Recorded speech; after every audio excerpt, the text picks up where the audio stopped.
이 민주당 상황 계속 알아보도록 하겠습니다. 민주당 경선은 끝났는데요. 경선에 대한 잡음은 계속 이어지고 있습니다. 컨벤션 효과 전혀 못 보고 있다. 이런 얘기도 나오고 있는데요.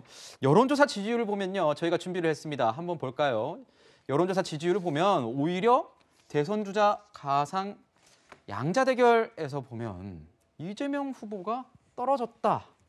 이런 표현도 가능할 것 같습니다. 5% 하락 이렇게 적어놨는데요. 저희가 어떻게 보십니까, 교수님? 일단은 컨벤션 효과는 안 나왔다. 그러니까 네. 2명에서 1명으로 모아졌기 때문에 사실은 2명의 지지율이 한 곳으로 모여야만 이게 이제 컨벤션 효과가 나왔다라고 이제 할 수 있는 것인데 그 부분은 분명하게 안 나온 거죠. 그런데 우리가 그 과정을 좀 들여다본다면 충분히 이해는 할 수 있을 것 같아요. 그러니까 사퇴한 후보의 이 표를 어떻게 처리할 것이냐를 갖고서 사실 이재명 지사 측과 이낙연 후보 측의 어떤 갈등이 굉장히 컸었잖아요. 그렇죠. 이런 부분들이 극단화된 것이 경선 그날이었고 그 직후였던 겁니다. 그러면서 이제 송영길 대표의 또 다른 말들이 겹쳐져 가지고 굉장히 사실은 갈등이 이제 첨예화되는 그런 장면이었기 때문에 이낙연 후보의 지지자들이 사실상 이 이재명 지사로 옮겨가는 것보다는 부동층화해 가지고 오히려 야당 후보들에게 넘어간 결과가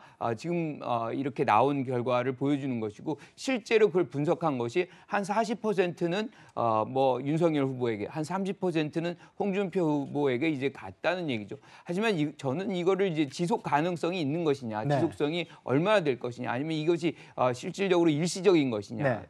이게 이제 시간이 흘러갈수록 진영의 어떤 논리가 이제 강화되고 특히나 이재명 지사와 당이 이낙연 후보에 대한 어떤 포용 이런 자세를 이제 더 강화시키면서 이 여야의 어떤 대결 국면이 커지면 커질수록 저는 이제 부동층화됐던 지금 이낙연 후보의 지지자들이 돌아올 가능성이 있고 이렇게 되면 어느 정도 지지율이 다시 재구성될 가능성이 높다 이렇게 봅니다. 네, 지금 이제 교수님은 이낙연 전 대표의 지지층이 부동층화됐고 그들의 움직임을 이제 얘기를 해주셨는데 이제 그들을 끌어안으려는 이재명 후보의 노력도 굉장히 계속 이어지고 있는 것 같아요. 서른 의원이랑 포옹도 하는 모습도 보여주고요. 하지만 이제 지지자들의 움직임을 보면은 팩스 테러라고 표현을 하더라고요. 이제 의원실에 팩스 보내서 결선 투표 가야 된다 이런 목소리도 계속해서 내고 있는 상황입니다. 이 평론가님이 보시는 이 이낙연 전 대표 지지층들의 어떤 향방은 어떻게 예상하십니까? 일단 팩스 테러라는 표현을 쓰면 안 될 것 같아요. 왜냐하면 그런 지지자들의 이런 움직임에 대해서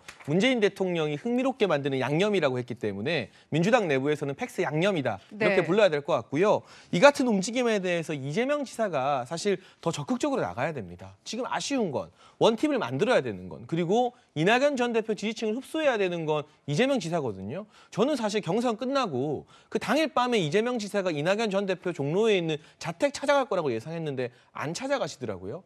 그냥 찾아갔을 때 문전박대 당하면 그건 그거대로 이낙연 전 대표가 속 좁은 사람이 되는 거고 일단 집에 들여보내주면 거기서 무슨 이야기를 하건 어떤 약속을 하건 이낙연 전 대표와 손잡고 같이 이야기를 하고 나온 것만으로도 상당히 이 민주당이 흔들리는 이 대결 구도를 원팀으로 결집시키는 효과가 있을 수 있을 텐데 지금 너무 덜 적극적인 것이 아닌가. 30의원 앉는 걸로 끝나는 게 아니라 이낙연 전 대표의 측근이죠. 정운현 공보단장 같은 경우는 연일 본인의 SNS를 통해서 이재명 지사에 대해서 야당 후보들이 할 법한 날카로운 비판을 이어가고 있습니다. 그럼 이 정운영 공보단장의 뜻을 이낙연 전 대표의 뜻이라고 이낙연 후보 지지자들이 또 생각할 여지가 있거든요. 그래서 하루빨리 이낙연 전 대표를 찾아가서 읍소를 하든 뭘 하든 이낙연 전 대표와 포옹하는 그림을 만들어내는 게 정치 지도자로서 갖춰야 될 포용력이 아닌가. 그 부분에서 이재명 지사가 아직 좀 덜 절박해 보인다. 더 절박해져야 된다는 말씀을 드리고 싶습니다. 네, 오늘 이렇게 장해찬 평론가의 말을 들어보면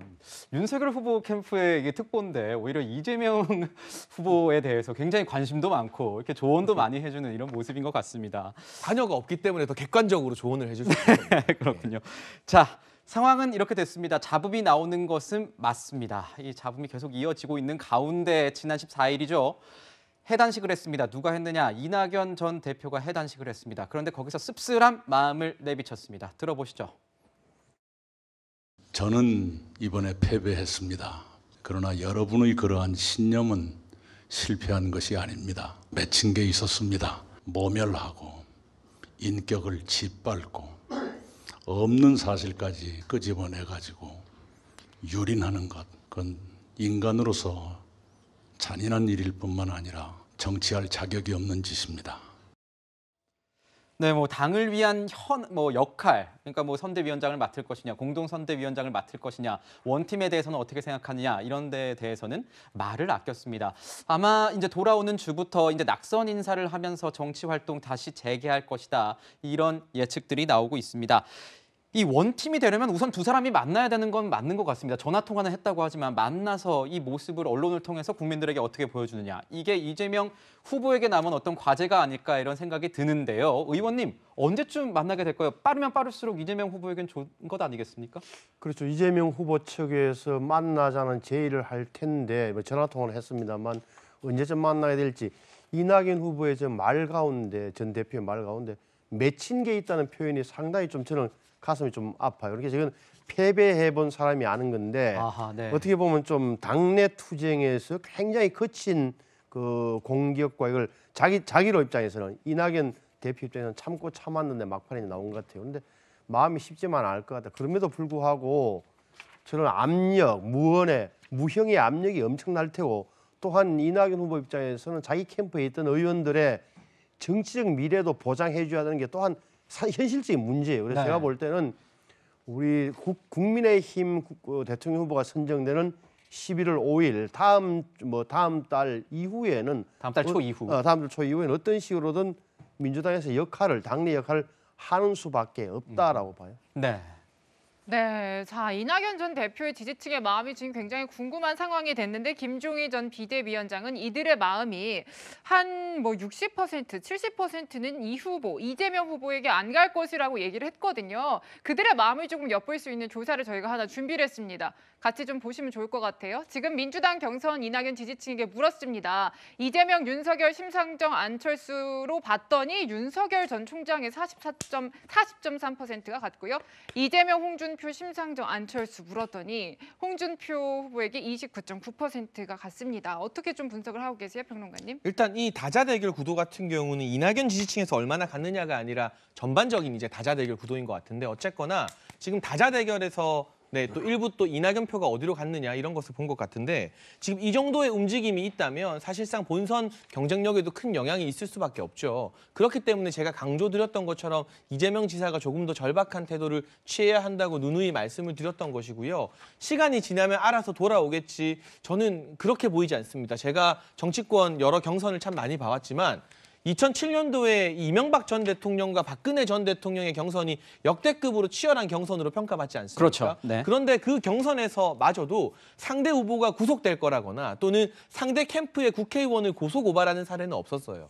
그런데 이번 이재명, 이낙연 경선에서는 뭐 이낙연 후보 측의 서른 의원이 이재명 지사 구속될지도 모른다는 발언을 냈고 이재명 캠프에는 또 이낙연 캠프의 오영훈 의원을 고소고발한 것으로 알려졌거든요. 아마 지금 취하한 것으로 확인이 되고 있습니다만 네. 어떻게 보면 그 2007년도에 박근혜 이명박 경선보다 훨씬 더 치열하고 뜨거웠던 경선이기 때문에 그 후유증과 부작용이 더 길게 갈 수 있다. 2007년도에 이 한나라당 경선 후유증이 10년을 갔습니다. 친이 친박의 갈등으로. 그렇다면 이번 2021년도 이재명, 이낙연의 경선 갈등 후유증이 과연 남은 4개월여 안에 봉합이 될 것인가. 여기에 대해서 당 지도부뿐만이 아니라 후보까지도 비상한 위기의식을 가져야 될 것 같습니다. 그렇군요. 아까 저희가 보내드렸던 이 그래픽 여론조사 결과를 보면은 일부 여론조사 전문가들은 이런 얘기도 합니다. 40%가 이낙연 후보를 지지했던 40%가 윤석열을 찍을 것이다. 뭐 다른 후보를 찍을 것이다. 야권의 다른 후보를 찍을 것이다 하는데 이 표본 자체가 이 모든 국민의힘 지지자, 야권 지지자들도 모두 다 들어가 있는 상황이기 때문에 이것만 보고 이낙연 지지자, 여권의 어떤 지지자들이 몰릴 것이다 이렇게 분석하는 것은 조금 확대된 분석이 될 수 있다 이런 평가도 있었다는 점을 좀 말씀을 드리고 가겠습니다. 자, 이런 상황에서요 이재명 후보 문재인 대통령과 만나겠다 이렇게 얘기가 솔솔 나오고 있습니다. 지금 대선 때 이제 대선을 앞두고 고위 당정청 협의가 있었는데도 그거 안 하겠다고 했습니다. 정치적 중립성, 이 어떤 논란에 휘말리지 않겠다 이런 의지를 보이는 건데 교수님. 네. 우선 뭐 두 사람 만날 것 같습니다. 조만간 만날 것 같은데 국감 이후 얘기가 나오더라고요. 무슨 얘기 나눌까요? 그렇죠. 국감을 마무리하면 아마 이재명 지사가 지사직을 아마 사퇴할 가능성이 매우 높죠. 그렇게 민주당 후보로서 이제 문 대통령을 만나게 될 것이고 이런 거는 거의 좀 관례가 됐어요. 그러니까 김대중 대통령이 노무현 후보를 만났었고 이명박 당시 대통령이 이제 박근혜 후보를 만났었습니다. 그래서 어떤 정도의 연계성이랄까요? 뭐 이런 얘기들이 아마 있을 것 같고 이 부분은 이 원팀이 되는데 이제 출발점이라고 저는 생각을 해요. 그리고 그런 과정 속에서 이낙연 후보와의 어떤 만남도 아까 우리 장평론가 말씀하셨지만 뭐 집으로 가면 더 좋지 않겠느냐. 네. 뭐 과거에는 그랬던 일 굉장히 많아요. 그리고 그렇게 해서 이제 문 앞에서 쫓겨나면 뭐 이런 것이 역풍을 불고 뭐 그랬던 건데 지금은 사실 오히려 더 분노를 그러니까 이낙연 후보자의 지지자들 이거 보여주려고 하는 거 아니냐 뭐 이렇게 오해를 살 수가 있기 때문에 지금은 오히려 좀 서로가 우리가 소위 말하는 컴다운을 하는 그런 시기거든요. 진정을 좀 하고 서로의 생각을 좀 이렇게 고르는 그런 시간인 것이고 우리 정치라는 것이 자기 감정을 다 내세워 가지고 할 수 있는 부분이 아니거든요. 그래서 이런 시간적 여유를 갖고서 반드시 원팀으로 갈 공산이 매우 높다 이렇게 봅니다. 그런데 의원님 지금 보면요. 야당 입장에서 보았으면은 야당 대선 주자들은 다 이게 정치 개입이다 이렇게 얘기하고 있지 않습니까? 청와대의 정치 개입.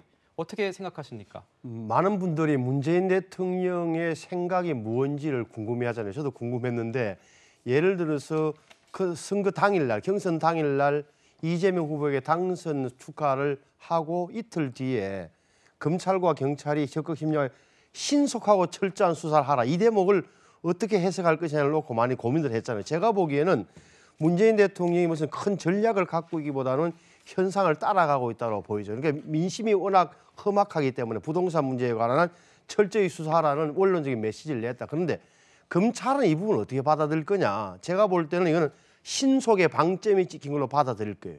다시 말하면은 철저하고 뭐 성역 없는 수사보다는 빨리 수사해서 이재명 후보가 나오지 않으면은 훨씬 좋고 나오더라 뭐 이런 식이 나오면은 어쩔 수 없고 이 정도 입장을 갖고 수사하고 있지 않나 싶고 네. 지금 넓게 보셔야 될 게 여권의 지금 내부 권력이 재편되는 과정이에요. 다시 말하면 문재인 대통령 이후에 민주당이 어떻게 재편되느냐 완전히 제가 볼 때는 이재명 후보 중심으로 급속하게 재편될 거다. 다만 지금 문재인 대통령이 갖고 있는 점은 수사예요. 현직 대통령이기 때문에 따라서 이번 수사 때문에 이재명 후보도 함부로 쉽게 문재인 정부와의 차별화를 시도 못하는 어떻게 보면 좀 목이 잡혔달까 뭐 속되게 이야기하는 그런 상황으로 저는 보고 있고 네. 근데 다만 흐름은 뭐 이재명 후보 쪽으로 분명히 흐를 거다라고 보여요. 네. 자, 두 번째 순서에서는 경선 이후에 후유증을 앓고 있는 민주당 이야기 해봤습니다.